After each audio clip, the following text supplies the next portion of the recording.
கவிலயாவிற்கு சிறிது நாளாகவே தங்களை யாரோ பின்தொடர்வது போல் ஒரு உறுத்தல் இருந்து கொண்டே இருந்தது. அவள் தன் தோழி வனிதாவிடம் கூறினாள், வனிதா, நாம் பின்னால் ஒரு கருப்பு நிற கார் வருது பார் என்றாள். வனிதா பார்த்துவிட்டு, ஆமாம், சூப்பரா பளபளக்குதுல, பார்க்க ஃப்ளைட் மாதிரி இருக்கு, அது மாதிரி காரையெல்லாம் நம்மால் பார்க்கத்தான் முடியும் என்றாள் அவள். அவளது பதிலில் கடுப்பான கவி, நான் உன்னிடம் அக்காரின் அழகை பற்றி கேட்டேனா என்றாள். உடனே வனிதா, நீதாண்டி அந்த காரை பார்க்க சொன்ன என்றாள். அதற்கு கவி, கொஞ்ச நாளாகவே நாம் போகிற இடமெல்லாம் இந்த கார் என் ஸ்கூட்டியை பின்தொடர்ந்து வந்து கொண்டிருக்கிறது, அதை நீ கவனித்தாயா என்று கேட்கத்தான் உன்னை பார்க்க சொன்னேன். அக்காரின் அழகை வர்ணிக்க இல்லை என்றாள் கவி. அதற்கு வனிதா, நாம் தினமும் இந்த பாதையில் தான் கல்லூரி போகிறோம். அந்த கார்காரனின் கம்பெனியும் நம் கல்லூரி போகும் பாதையில் இருக்கலாம். அவனின் வேலை நேரம் நம் கல்லூரியின் நேரத்தை ஒத்து இருக்கலாம். அதனால் நாம் வீட்டிற்கு திரும்பும் போது அக்காரும் இந்த ரூட்டில் வந்து இருக்கலாம். இதை வைத்து அக்கார் நம்மை பின்தொடர்வதாக நீ நினைக்கலாமா என்று வனிதா கேட்டாள். அதற்கு கவிலையா, இந்த ரோட்டில் மட்டும் என்றால் நீ சொல்வது சரி. ஆனால் நாம் 2 பேரும் வாரம் 2 தடவை போகும் லைப்ரரி பாதையிலும் வெள்ளிக்கிழமையன்று போகும் பெருமாள் கோவில் பாதையிலும் இக்கார் நம்மை பின்தொடர்கிறது என்றாள். அதை கேட்டதும் வனிதா, நீ சொல்வதை பார்த்தால் யோசிக்கக்கூடிய விஷயமாகத்தான் இருக்கு. ஆனால் இன்றுடன் நம் கல்லூரி வாழ்க்கை முடிந்துவிடப் போகிறது. நாம் வெளியில் போகும் பாதை எல்லாம் இனி மாறப்போகிறது என்றாள். அதனால் இதை பற்றி ரொம்ப யோசிப்பதை விட்டுவிட்டு அடுத்த வாரம் நீ வேலையில் சேரப்போவதை பற்றியும் நான் எனக்கு வேலை கிடைப்பதற்கு என்ன செய்ய வேண்டும் என்பதை பற்றியும் யோசிப்போம் என்றாள் வனிதா. வனிதா அவள் கவனத்தை மாற்றியதால் கவி வனிதாவிடம், நான் வேலையில் சேருவதற்கு முன்னால் அதற்கேற்றவாறு கொஞ்சம் உடை வாங்க வேண்டும் என்றார். அதனை கேட்ட வனி, எனக்கு பிறந்தநாள் உடை எடுத்த கடைக்கு சென்று பார்ப்போம், அங்கு செலக்டிவ் கலெக்ஷனாக நம்மால் வாங்கக்கூடிய விலையில் இருந்தது என்றாள் வனிதா. அதற்கு கவிலையா, அப்போது தள்ளுபடி போட்டு இருந்தார்கள், அதனால் அது போன்ற கடையில் வாங்க முடிந்தது. இல்லையில் அது போன்ற மாலில் உள்ள கடைகளை சும்மா சுற்றி பார்க்கத்தான் முடியும். மற்ற நாளில் அங்கு விற்கும் பொருளின் விலையை கேட்டால் நமக்கு மயக்கம்தான் வரும் என்றாள் கவி.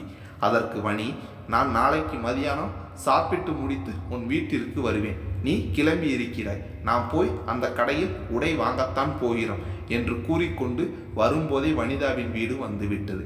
அங்கே அவளை இறக்கிவிட்டு அடுத்த தெருவில் உள்ள தன் வீட்டிற்கு சென்றார் கவிலையா. கவிலையா தன் வீட்டு வாசலில் தன் ஸ்கூட்டியை விட்டு இறங்கும் போது அத்தெருவில் 2 தடியன்கள் கடப்பதை கவனித்தார். சிறிது நாட்களாக அவர்கள் அந்த தெருவையை சுற்றி சுற்றி வருவதாக அவளுக்கு தோன்றியது. தன் தலையை உலுக்கி, எல்லாம் நம் பிரம்மை, நம்மை வேவு பார்க்க நம்ம என்ன பெரிய விஐபியா என்று தனக்குள் கூறிக்கொண்டாள். ஆனால் அவள் அறியவில்லை, எவனோ ஒருவன் கவிலையாவின் அனைத்து நடவடிக்கைகளையும் தன் கட்டுப்பாட்டில் கொண்டு வந்து விட்டான் என்பதை. மறுநாள் வனிதா சொன்னது போலவே கவி வீட்டிற்கு வந்து விட்டாள். கவிலையா அப்பொழுதுதான் சாப்பிட்டு கொண்டிருந்தாள். வா வனிதா என்ற பார்வதி, நீயும் கொஞ்சம் சாப்பிடு என்று சொன்னாள். நான் ஏற்கனவே சாப்பிட்டு விட்டேன் ஆண்டி, இருந்தாலும் உங்கள் கைப்பக்குவம் என் அம்மாவிற்கு வராது ஆண்டி, அதனால் இப்போது கொஞ்சமாக கொடுங்கள் என்று சொல்லிவிட்டு சாப்பிட மேசையில் அமர்ந்தாள். அதனை பார்த்த கவிலையா சிரித்து கொண்டே, அப்போ உங்க வீட்டில் சாப்பிட்டது என்று கேட்டாள். அதற்கு வனிதா, அப்பா சாப்பிட்டது பசிக்கு, இப்ப சாப்பிடுவது ருசிக்கு என்று சொல்லிக்கொண்டே சாப்பிடத் தொடங்கினார். அப்பொழுது பார்வதி, ஏமா இந்த கொளுத்து வெயிலில் உடை எடுக்க போகணுமா, அப்பா கூட சாயங்காலம் போகலாமே என்று கூறினார். அதற்கு கவி, அம்மா, நான் எடுக்கும் உடை பற்றி அப்பாவிற்கு அபிப்பிராயம் சொல்ல தெரியாது, அதற்கு வனிதாதான் சரி. நீங்கள் பெண்கள் மட்டும் 6 மணிக்கு மேல் வெளியில் செல்ல அனுமதிப்பதில்லை, அதனால் இப்பொழுதே போய் வந்து விடுகிறோம் என்று கூறினார். அன்று போன அதே மாலிற்கு சென்று ஸ்கூட்டியை விட்டு இறங்கியதும் அங்கிருந்த செக்யூரிட்டி ஓடி வந்து, நான் ஸ்கூட்டியை பார்க் பண்ணிவிட்டு சாவியை உங்களிடம் கொடுத்து விடுகிறேன் என்றவரை கவி வனிதா இருவரும் அதிசய பிறவியை பார்ப்பது போல் பார்த்து வைத்தனர். என்னமோ நாம BMW காரில் வந்து இறங்குவதை போல் இவர் ட்ரீட் பண்றாரே, நமக்கு இது சரிப்பட்டு வராது என்று வனியிடம் தாழ்ந்த குரலில் கூறிய கவிலையா, இருக்கட்டும் சார், நாங்களே நிறுத்திக்கிறோம் என்று கூறி சென்று விட்டான். அவருக்குத்தான் தன்னிடம் பிறப்பிக்கப்பட்ட மேலிடத்து உத்தரவினை நிறைவேற்ற முடியாத பயத்துடன் அவர்கள் பின்னாடியே சென்று நிறுத்த வழி செய்து கொடுத்து சென்றார். அன்று போன அதே கடைக்கு இருவரும் போனார்கள். கடையின் முன் அன்று இருந்த தள்ளுபடி வாசகம் இன்று இல்லை. எனவே கவிலையா, மணி இன்று தள்ளுபடி கிடையாது, அதனால் இங்கு என் பட்ஜெட்டில் வாங்க முடியாது என்று நினைக்கிறேன் என்றான். அதற்கு வனிதா, இவ்வளவு தூரம் வந்துவிட்டோம், உள்ளே போய் பார்த்து விடலாம் வா என்று கூறி அக்கடையின் உள்ளே நுழைந்தனர். அக்கடையின் விற்பனையாளர், உங்களுக்கு எந்த மாதிரியான கலெக்ஷன் வேண்டும் என்று கேட்டார். உமன்ஸ் ஆபீஸ் வியர் கலெக்ஷன் என்று கூறினார். அங்கு காண்பித்த உடையை அனைத்தும் கவிலையா சொன்னது போல் விலை தலை சுற்ற வைத்தது. உடனே கவிலையா, சார் 1000 ரூபாய்க்குள் இருந்தால் காட்டுங்கள், இல்லையே நாங்கள் போகிறோம் என்று கூறிக்கொண்டிருக்கும் போது அக்கடையின் தொலைபேசி அழைத்தது. அதை பேசிய பின் விற்பனையாளரின் போக்கே மாறிவிட்டது.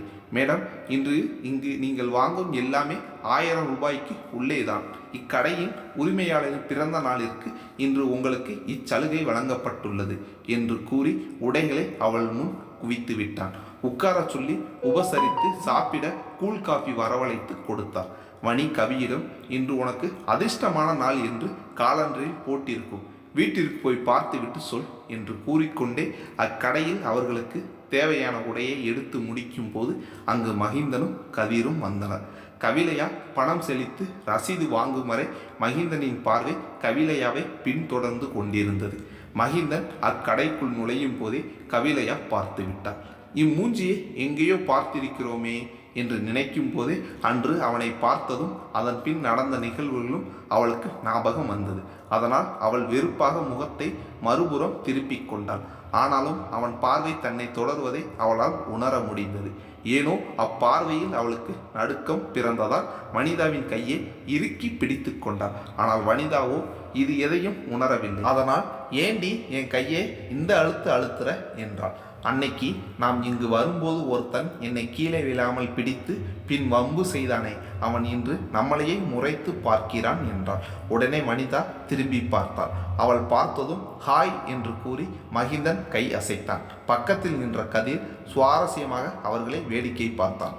அறிமுகம் இல்லாத ஒருவன் ஏதோ நீண்ட காலம் பழகியவர்களை பார்த்து செய்வது போல் கையசைத்து ஹாய் சொன்ன விதத்தில் யோசனையுடன் அவனை பார்த்த வனிதா, கவி, அவன் நம்மளை பார்த்து ஹாய் சொல்றாண்டி என்றான். உடனே கவிலையா, இப்படித்தான் அவனை பார்த்து வைப்பாயா என கடிந்தார்.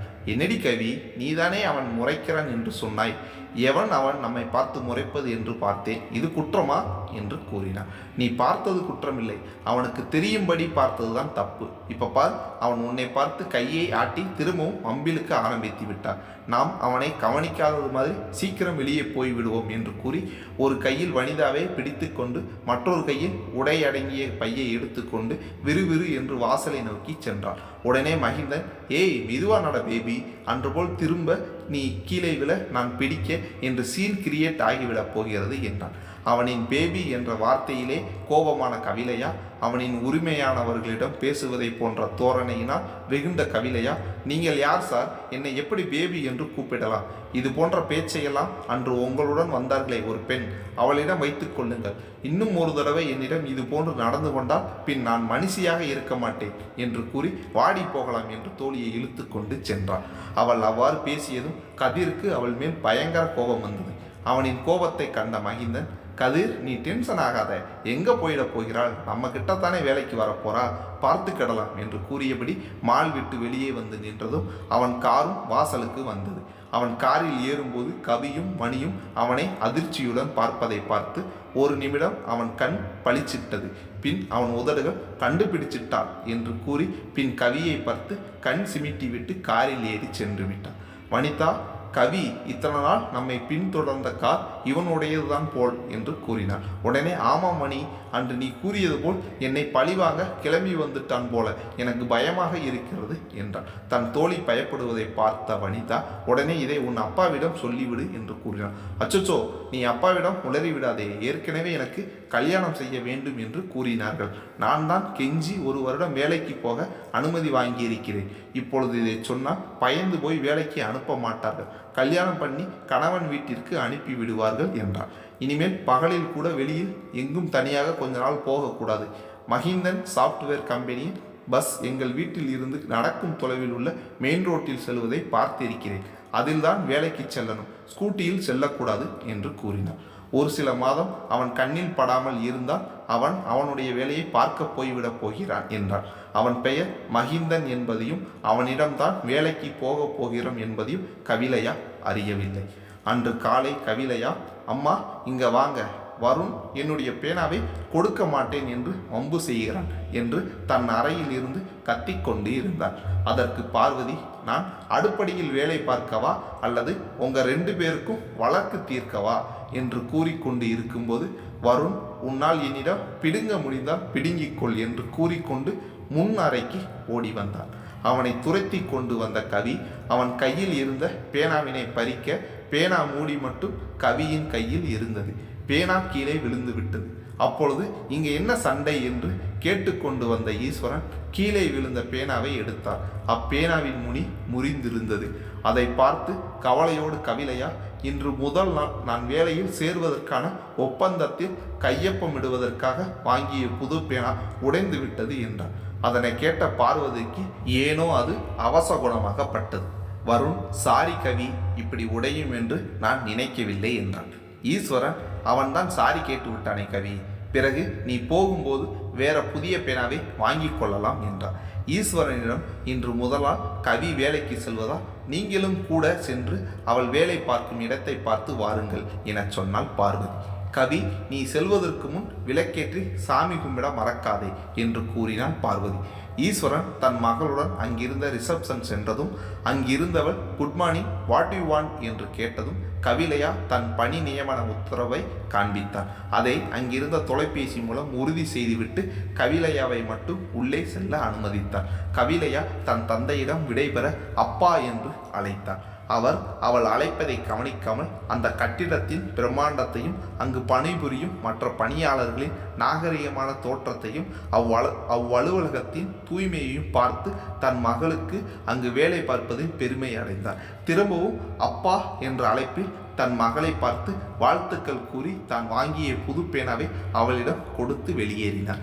கவிலையா ஆர்வமும் சிறிது தடுமாற்றத்துடனும் உள் நுழையும் போது அவளை எதிர்கொண்டு அழைத்து செல்ல வந்த பிரசாத், நான் பிரசாத், நீங்க கவிலையா தானே என்று புன்னகையுடன் அவளிடம் அறிமுகமாகி, நான் இங்கு கச்சாராக இருக்கிறேன் என்று கூறி அறிமுகம் ஆனவன் வெல்கம் டு அவர் ஹோம் என்று கூறி அழைத்து சென்றார். அத்தளத்தில் இருந்த ஒரு அறையை காண்பித்து, அங்கு இன்னும் 4 நியூ கேண்டிடேட்ஸ் உட்கார்ந்துகிட்டு இருப்பார்கள், போய் அவர்களுடன் வெயிட் பண்ணுங்கள், நம்ம டிபார்ட்மெண்ட் ஹெட் உங்களை வந்து பார்ப்பார் என்று கூறி சென்று விட்டான்.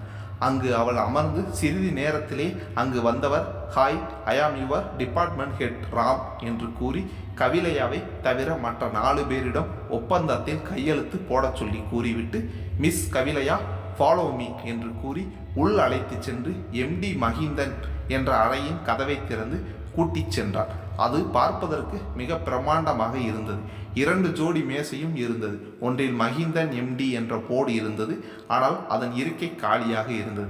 மற்றொரு இருக்கையில் உட்கார்ந்து இருந்த பெண், கவிலையா, நான் எம்டி மஹிந்தனின் செக்ரட்டரி உமா என்று கூறி எதிரில் இருந்த இருக்கையை காண்பித்து அதில் கவிலையாவை உட்காரச் சொன்னார். ராம் அவர்களிடம் விடை பெற்று வெளியேறியதும் கவிலையாவிடம் ஒப்பந்தத்தில் கையொப்பம் போட சொல்லி தாள்களை கொடுத்தார்.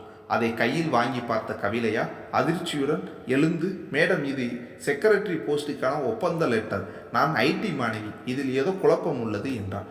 சாரி கவிலையா, உங்களை தேர்ந்தெடுத்திருப்பது இந்த வேலைக்குத்தான். நான் இன்னும் ஒரு சில மாதத்தில் ப்ரொமோஷனில் சிங்கப்பூர் போக இருப்பதால் உங்களை இவ்வேளையில் அமர்த்தி இருக்கிறோம். நான் போவதற்குள் உங்களுக்கு என்னென்ன வேலை எப்படி செய்ய வேண்டும் என்று கற்றுத்தருகிறேன் என்று கூறினார். உங்களை செலக்ட் பண்ணிய வேலையை விட 2 மடங்கு சம்பளம் இதில் அதிகம். அலுவலகத்தில் ரகசியங்கள் காப்பது இவ்வேளையில் முக்கியம் வாய்ந்தது. உங்களுக்கு எதுவும் இதில் ஆட்சேபனை இருந்தால் இப்பொழுதே சொல்லிவிடுங்கள் என்று கூறினார். கவிலையா குழம்பியபடியே, நான் இதில் ஜாயின் பண்ணுகிறேன் என்று கூறினார். உடனே உமா பேச்சு கொடுத்து கொண்டே ஒப்பந்த தாள்களை கொடுத்தாள். அவள் காட்டிய இடங்களில் கையெழுத்து போட்டாள் கவி. கவிலையாவின் இக்கையெழுத்தால் அவள் தலையெழுத்தை மாறிப்போவதை கவி அறியவில்லை. கவிலையா அப்பாவுடன் வந்ததிலிருந்து அவள் தன் அறையில் இப்போது இருப்பது வரை சிசிடிவி கேமராவில் பார்த்து கொண்டிருந்த மஹிந்தனுக்கு முகத்தில் சிரிப்புடன் கூடிய ரசனையுடன் கவிலையாவை அணுவாக ரசித்து கொண்டிருந்தாள். அவளின் கண்களும் அதில் தோன்றும் பாவனைகளும் மஹிந்தனை அவள் மேல் பித்து கொள்ள வைத்தது. My baby, I should not allow to leave me என்று கேமராவில் கவியை பார்த்து கொண்டே முணுமுணுத்தான். அப்பொழுது அவன் அறைக்குள் படீர் என்று கதவை திறந்து கொண்டு ஐஸ்வர்யா நுழைந்தாள். அவன் அலுவலக அறைக்குள்ளே இருந்த அந்த லக்ஸூரியஸ் அறையில் இருந்து கொண்டுதான் சிசிடிவி கேமராவில் கவியை பார்த்து கொண்டிருந்தான். கவிலையா கையெழுத்து போடும் வரை தான் எம்டி என்று கவி தெரிந்து கொள்ளக்கூடாது என்று கவனமாக இருந்தான். அவள் கையெழுத்து போட்ட பின் தான் கொஞ்சம் நிம்மதியாக உணர்ந்தான். இப்பொழுது ஐஸ்வர்யா வந்ததை பார்த்ததும் அவனுக்கு வந்த நிம்மதி திரும்பவும் போய்விட்டதை உணர்ந்தவன், இப்ப எதற்கு இங்கு வந்தாய் என கோபமாக கேட்டான். ஐஸ்வர்யா அவன் கையில் இருந்த ஐபோனை வெடுக்கென்று பிடுங்கினான். மகின் அப்பொழுதுதான் கவிலையாவின் கண்களை தனது மொபைலில் ஸ்கிரீனில் பிக்சராக வைத்து முடித்திருந்தார். அவனிடம் இருந்து பிடுங்கி அதன் மெசேஜ்களை செக் செய்தால் அவள். தங்கள் கல்யாணம் முடிவாகியதற்கு நண்பர்களுக்கு காலை 10 மணிக்கு இருவரும் சேர்ந்து பார்ட்டி கொடுக்க அவனை வரச் சொல்லி 15 குறுஞ்செய்திகள் அனுப்பியிருந்தார். அவன் பதில் அளிக்காதிருந்தனால் இரவு வீட்டில் உள்ள தொலைபேசியில் தொடர்பு கொண்டு மகிந்தனிடம் ஏன் எனது மெசேஜிற்கு பதிலளிக்கவில்லை என கேட்டார். மகிந்தன் தான் மெசேஜ் பார்க்கவில்லை என்றும் நாளை தான் அந்த பார்ட்டியில் கலந்து கொள்வதாகவும் கூறியிருந்தார். இன்று காலை 7 மணியில் இருந்து பலமுறை அவனுக்கு வரும்படி மெசேஜ் அனுப்பியும் அவன் பார்ட்டிக்கு வராததால் அவளுக்கு பெரும் அவமானமாய் போய்விட்டது. அதனால் கோபத்துடன் அவன் இருக்கும் இடம் வந்தால் உள்ளே அனுப்ப மறுத்தனர். அதனால் அவள் கோபம் கொண்டு தான் மகிந்தனின் வருங்கால மனைவி என்று கூறி பலார் என்று அவளை விட மறுத்தவனை அடித்துவிட்டு அதே கோபத்துடன் உள்ளே வந்தாள். அவன் அத்தனை மெசேஜையும் பார்த்தும் வராமல் இங்கு காயாக உட்கார்ந்து இருப்பதை பார்த்தவள் இதற்கு என்ன அர்த்தம் என்று கேட்டாள். அதனால் கோபம் கொண்ட மகிந்தன், நீ என்னிடம் கோபம் எல்லாம் படக்கூடாது, எனக்கு உன்னுடன் வெளியே எல்லாம் கைகோர்த்து வர முடியாது, இதற்கு மேல் இங்கிருந்து சத்தம் போட்ட இந்த கல்யாணம் நடக்காது என்று கூறினான். அவன் கல்யாணம் நடக்காது என்று கூறியதும் தன்னுடைய கோபத்தை மறைத்து அவனிடம் குலைந்து பேசுவதை போல் பாவனை செய்து, என்ன மகிந்தன், எதற்கு இத்தனை கோபமாக கல்யாணத்தை நிறுத்தணும் என்று அவசகுணமாக பேசணும், வர முடியாத சூழ்நிலையில் நீங்கள் இருந்திருப்பீர்கள் என்றவள் பாய் டேக் கேர் என்று கூறி அவன் கன்னத்தில் இதழ் பதித்து வெளியேறினாள். அவள் வெளியே செல்லும் போது அவள் முகமும் மனமும் சீற்றத்தில் கொதித்து கொண்டு இருந்தது. இக்கல்யாணம் முடியவில்லை என்றால் தன்னை தன் நட்பு வட்டத்தில் இப்பொழுது பொறாமையாக பார்க்கும் கூட்டம் தன்னை கேலி பார்வை பார்க்கும். அதனால் இக்கல்யாணம் மட்டும் எக்காரணத்தை கொண்டு நிற்க விடக்கூடாது என்றும் கல்யாணம் முடிந்ததுடன் இதற்கெல்லாம் சேர்த்து நான் நன்கு பழி வாங்குவேன் என்றும் நினைத்து கொண்டு வந்தவள் எதிரில் வந்த கவிலையாவின் மேல் இடித்து விழப்போனவளை கவிலையா தாங்கி பிடித்தாள். அப்பொழுது கவிலையாவின் முகம் பார்த்தவளுக்கு அவள் கண்களை பார்த்தவுடன் அது தான் மகிந்தனின் மொபைல் ஸ்கிரீனில் பார்த்த கண்கள் அவளுடையது என்பதனை உணர்ந்தவள் நின்று கொண்டு அவளை உற்று பார்த்தாள். இவள் அன்று மாலில் மகிந்தனுடன் வாதாடி கொண்டிருந்தவள் தானே என்று கண்டுகொண்டாள். உடனே தன்னை சுதாரித்து கொண்டவள் இவளால் தான் மகிந்தன் தன்னை தவிர்க்கிறான் போல என்று மனதிற்குள் நினைத்து கொண்டார். கவியை பார்த்து, மன்னித்து கொள்ளுங்கள், நான் கவனிக்காமல் உங்கள் மேல் மோதிவிட்டேன் என்றவள் வெளியில் நட்புடன் சிரித்து பேசுவது போல பாவனை செய்து கொண்டார். கவியுடன் கை குலுக்க தன் கரம் நீட்டி, நான் மகிந்தனின் வருங்கால மனைவி ஐஸ்வர்யா, நீங்கள் யார் என்று அறிந்து கொள்ளலாமா என்று கூறினார். கவிலையாவும் சிரித்து கொண்டே தான் மகிந்தனின் செக்ரட்டரி கவிலையா, இன்றுதான் வேலையில் சேர்ந்திருக்கிறேன் என்றாள். உடனே அவள் வேலையில் சேர்ந்ததுக்கு வாழ்த்து கூறி பாய் வி மீட் அகைன் சூன் என்று கூறி சென்று விட்டார். மகிந்தன் ஐஸ்வர்யா முத்தமிட்ட கன்னத்தை ஒரு முகச்சுளிப்புடன் துடைத்துவிட்டு, இவளுடன் ஒரு 10 நிமிடம் இருப்பதற்கே நம்மால் முடியவில்லை, ஐஸ்வர்யாவை ஏன் கல்யாணம் செய்ய ஒத்துக்கொண்டோம் என்று நினைக்கையில் அவன் தலை வலிப்பது போல் இருந்தது. எனவே தலையை அழுத்தி பிடித்து கொண்டு உட்கார்ந்தான். அப்பொழுது சிசிடிவி கேமரா மூலம் தன் அலுவலக அறையில் நடப்பதை பார்த்தான். அதில் ஐஸ்வர்யாவை விழாமல் தாங்கி கவிலையா பிடித்தது முதல் நடந்த அத்தனையும் பார்த்த மகிந்தன் ஐஸ்வர்யாவின் பேச்சில் இருந்த போலித்தன்மையை உணர்ந்தவன் எப்படி இவள் கண்டுபிடித்தாள் என்று நினைத்து கொண்டு தன் அருகில் இருந்த போனை பார்த்தான். அது மெசேஜ் ஒளி வந்ததில் இயங்கிய திரையில் கவிலையாவின் கண்களை பார்த்ததும் இதை ஐஸ்வர்யா பார்த்தது நினைவுக்கு வந்தது. ஐஸ்வர்யாவை கவியிடம் நெருங்க விடக்கூடாது என்று முடிவெடுத்தான். பின் போனை எடுத்து, இப்பொழுது உன்னிடம் கொஞ்சம் விளையாட வருகிறேன் பேபி என்று கூறி அவ்வலுவலக அறைக்கு சென்றான். அவன் உள்ளே இருந்து வருவதைக் கண்ட கவிலையா, இவன் இங்கு வருகிறான் என்று நினைத்து கொண்டு அவனை யோசனையுடன் பார்த்து கொண்டு இருக்கையில் எதிரில் அமர்ந்திருந்த செக்ரட்டரி எழுந்து மகிந்தனிடம், பாஸ், கவிலையாவிடம் ஒப்பந்தத்தில் கையெழுத்து வாங்கிவிட்டேன் என்று கூறி சென்று அதனை மகிந்தனிடம் கொடுத்தாள். அவள் பாஸ் என்றவுடன் இவன்தானா எம்டி மகிந்தன் என்று குழம்பி பார்க்கும் போதே ஒப்பந்த தாள்களை வாங்கி கொண்டு எம்டி மேசையில் அவன் அமர்ந்தான்.